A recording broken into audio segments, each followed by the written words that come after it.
in office doesn't change, but he reveals himself even further. And when he, for example, took the...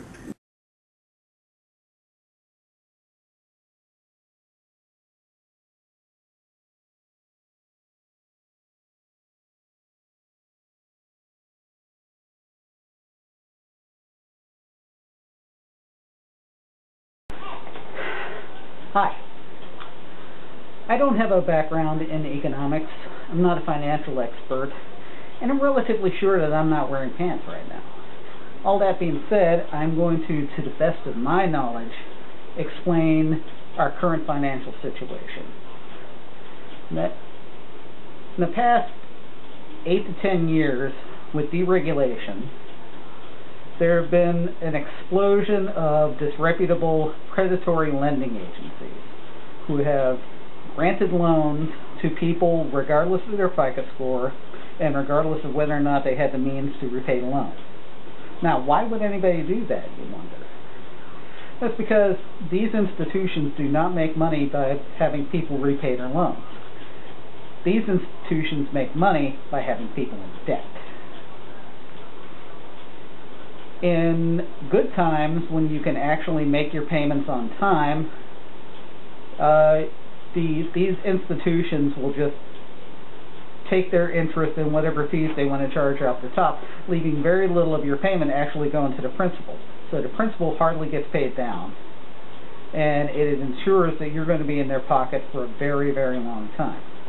Now, what happens when things go bad, like our little economic slowdown that we've had, this recession that may very well turn into a depression? Well, that's where they really make their money, because these disreputable companies make their money on fees.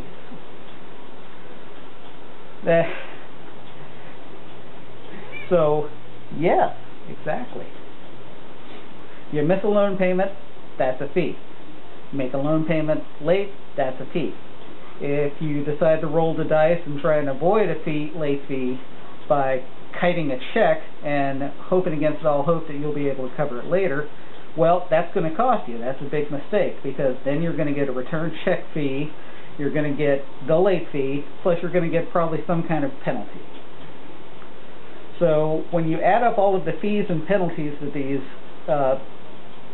disreputable companies are collecting, it's easily as much as or more than the actual principal is involved.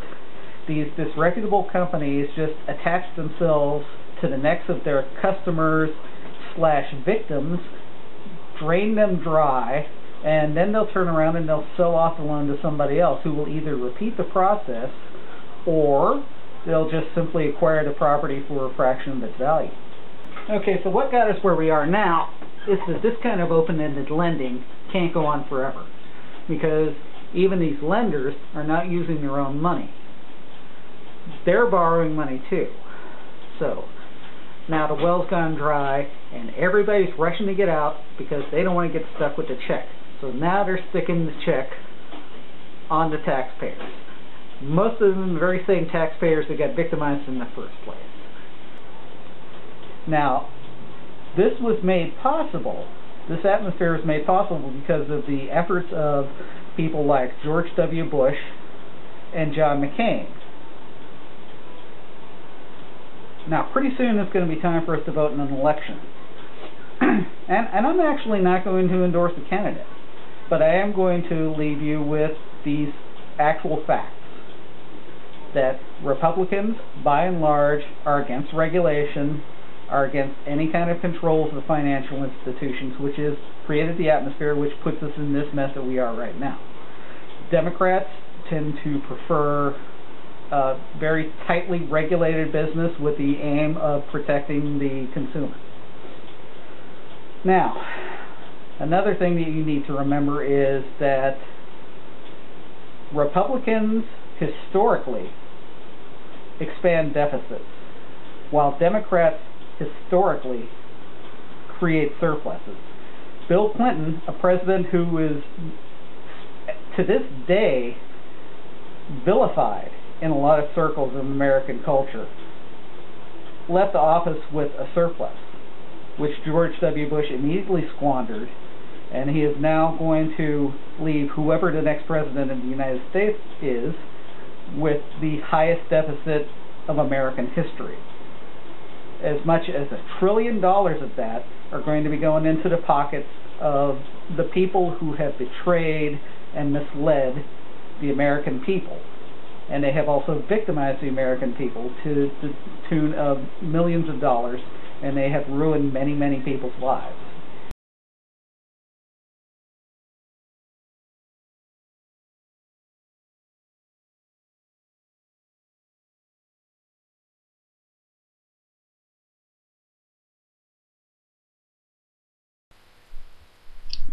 Okay, this is just silly.